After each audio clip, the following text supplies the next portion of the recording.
नमस्कार, स्वागत है आप सभी को। आज की कथा है पिछले जन्म की हिसाब किताब। एक ब्राह्मण यात्रा करते करते किसी नगर से गुजरा।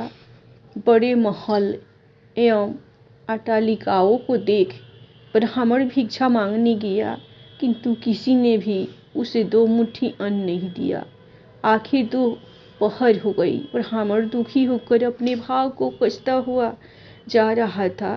कैसा मेरा दुर्भाग्य है, इतने बड़े नगर में मुझे खाने के लिए 2 मुट्ठी अन्न तक न मिला। रोटी बनाकर खाने के लिए 2 मुट्ठी आटा तक न मिला। इतने में एक सिद्ध संत की निगाह उस पर पड़ी। उन्होंने ब्राह्मण की बड़बड़ाहट सुन ली। वे बड़े बड़े पहुंचे हुए संत थे। उन्होंने कहा, ब्राह्मण, तुम मनुष्य भिक्षा मांगो, पशु क्या जाने भिक्षा देना। ब्राह्मण दंग रह गया और कहने लगा, हे महात्मन, आप क्या कह रहे हैं? बड़ी बड़ी अट्टालिकाओं में रहने वाले मनुष्य ही मैंने भिक्षा मांगी है, संत नहीं ब्राह्मण। मनुष्य शरीर में दिखने वाले के लोग भीतर से मनुष्य नहीं हैं। अभी भी वे पिछले जन्म के हिसाब ही जी रहे हैं। कोई शेर की योनि में से आया है तो कोई कुत्ते की योनि से आया है, कोई हिरण की से आया है तो कोई गाय का भैंस की योनि से आया है। उनकी आकृति मानव शरीर की जरूरत है, किंतु अभी तक उनमें मनुष्य तो निखरा नहीं है। और जब तक मनुष्य तो नहीं निखरता तब तक दूसरे मनुष्य की पीड़ा का पता नहीं चलता। दूसरे में भी मेरा ही दिलबर ही है, यह ज्ञान नहीं होता। तुमने मनुष्य से नहीं पशुओं से भिक्षा मांगी है। ब्राह्मण का चेहरा दुख रहा था।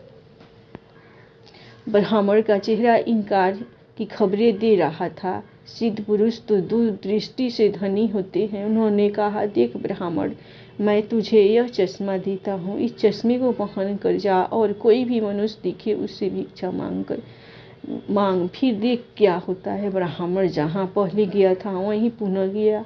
जो सिद्ध कला वाला चश्मा पहनकर गौर से देखा। ओह, वाकई कोई कुत्ता है, कोई बिल्ली है तो कोई बघेरा है। आकृति तो मनुष्य की है, लेकिन संसार पशुओं के है। मनुष्य होने पर भी मनुष्यत्व के संस्कार नहीं है। घूमते घूमते वह ब्राह्मण थोड़ा सा आगे गया तो देखा कि एक मोची जूते सिल रहा है। ब्राह्मण ने उसे गौर से देखा तो उसमें मनुष्यत्व का निखार पाया। ब्राह्मण ने उसके पास जाकर कहा, भाई, तेरा धंधा तो बहुत हल्का है और मैं हूँ ब्राह्मण, रीति रिवाज एवं कर्म कांड को बड़ी चुस्ती से पालता हूँ। मुझे बड़ी भूख लगी है, लेकिन तेरे हाथ का नहीं खाऊंगा। फिर भी मैं तुझसे मांगता हूँ, क्योंकि मुझे तुझ में मनुष्यत्व दिखा है। उस मोची की आंखों से टप टप आंसू बहने लगी। वह बोला, हे प्रभु, आप भूखे हैं। हे मेरे रब, आप भूखे हैं। इतनी देर आप कहाँ थे? यह कहकर मोची उठा एवं जूते सिलकर टका 2 आना वगैरह जो इकट्ठे किए थे उस चिल्लर रेजगारी को लेकर हलवाई की दुकान पर पहुंचा और बोला, हे हलवाई, मेरे इन भूखे मनुष्य की सेवा कर लो। ये चिल्लर यहाँ रखता हूँ। जो कुछ भी सब्जी, पराठे, पूरी आदि दे सकते हो वो इन्हें दे दो, मैं अभी जाता हूँ। यह कहकर मोची भागा। घर जाकर अपने हाथ से बनाई हुई एक जोड़ी जूती ले आया एवं चौराहे पर उसे बेचने के लिए खड़ा हो गया। उस राज का राजा जूतियों का बड़ा शौकीन था। उस दिन भी उसने कई तरह की जूतियां पहनी, किंतु किसी की बनावट उसे पसंद नहीं आई तो किसी का नाप नहीं आया। तो 5 बार प्रयत्न करने पर भी राजा को कोई पसंद नहीं आई तो मंत्री से कुछ क्रुद्ध होकर बोला, अगर इस बार ढंग की जूती लाया तो जूती वाले को इनाम दूंगा, और ठीक नहीं लाया तो मंत्री के बच्चे तेरी खबर ले लूंगा। दैवयोग से मंत्री की नजर इस मोची के रूप में खड़े असली मानव पर पड़ गई, जिसमें मानवता खिली थी, जिसकी आंखों में कुछ प्रेम के भाव थे, चित्त में दया करुणा थी। ब्राह्मण के संग का थोड़ा रंग लगा था। मंत्री ने मोची से जूती ले ली एवं राजा के पास ले गया। राजा को वह जूती एकदम फिट आ गई, मानो वह जूती राजा के नाप की ही बनी थी। राजा ने कहा, ऐसी जूती तो मैंने पहली बार ही पहन रहा हूँ। किसी मोची ने बनाई है यह जूती? मंत्री बोला, हजूर यह मोची बाहर ही खड़ा है। मोची को बुलाया गया। उसको देखकर राजा की भी मानवता थोड़ी खिली। राजा ने कहा, जूती के तो 5 रुपये होते हैं, किंतु यह 5 रुपये वाली नहीं, 500 रुपये वाली जूती है। जूती बनाने वाले को 500 और जूती के 500, कुल 100 रुपये इसको दे दो। मोची बोला, राजा साहब तनिक ठहरिए, यह जूती मेरी नहीं है, जिसकी है उसे मैं अभी ले आता हूँ। मोची जाकर विनयपूर्वक ब्राह्मण को राजा के पास ले आया एवं राजा से बोला, राजा साहब यह जूती इन्हीं की है। राजा को आश्चर्य हुआ। वो बोला, यह तो ब्राह्मण है, इसकी जूती कैसी? राजा ने ब्राह्मण से पूछा तो ब्राह्मण ने कहा, मैं तो ब्राह्मण हूँ, यात्रा करने निकला हूँ। राजा, मोची जूती तो तुम बेच रहे थे, इस ब्राह्मण ने जूती कब खरीदी और बेची? मोची ने कहा, राजन मैंने मन में ही संकल्प कर लिया था कि जूती की जो रकम आएगी वह इन ब्राह्मण देव की होगी। जब रकम इनकी है तो मैं इन रुपयों को कैसे ले सकता हूँ, इसीलिए मैं इन्हें ले आया हूँ। न जाने किसी जन्म में मैंने दान करने का संकल्प किया होगा और मुकर गया होऊंगा, तभी तो यह मोची का चोला मिला है।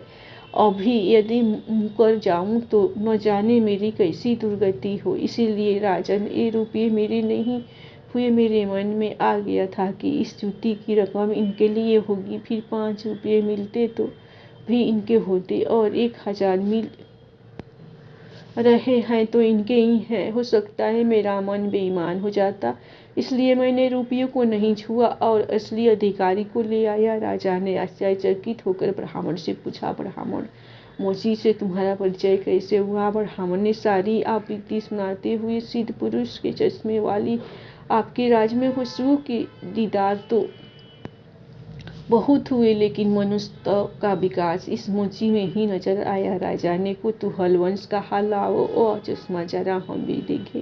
राजा ने चश्मा लगाकर देखा तो दरबारी बेगर हमें उसे भी कोई सियार दिखा तो कोई हिरण, कोई बंदर दिखा तो कोई रीछ। राजा दंग रह गया कि यह तो पशुओं का दरबार भरा पड़ा। उसे हुआ कि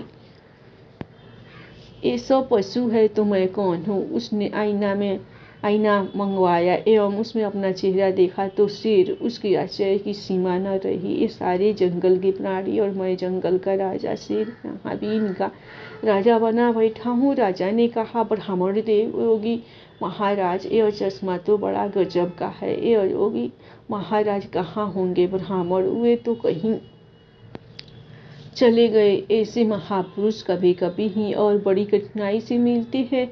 साधावान ही ऐसे महापुरुषों से लाभ उठा पाते हैं। बाकी तो जो मनुष्य के चोले में पशु के समान है, वे महापुरुष के निकट रहकर भी अपनी पशुता नहीं छोड़ पाते। ब्राह्मण ने आगे कहा, राजन, अब तो बिना चश्मे के भी मनुष्यों को परखा जा सकता है। व्यक्ति के व्यवहार को देखकर ही पता चल सकता है कि वह किस वनी से आया है। यह मेहनत करे और दूसरा उस पर हक जताए तो समझ लो कि वह सर्प वनी से आया है, क्योंकि बिल खोदने की मेहनत तो चूहा करता है, लेकिन सर्प उसको मारकर बिल पर अपना अधिकार जमा बैठता है। अब इस चश्मे के बिना भी विवेक का चश्मा काम कर सकता है और दूसरे को देखे उसकी अपेक्षा स्वयं को ही देखे कि हम सर्प उन्हीं से आए हैं कि शेर की उन्हीं से आए हैं। या सचमुच में हम में मनुष्यता खिली है। यदि पशुता बाकी है तो वह भी मनुष्यता में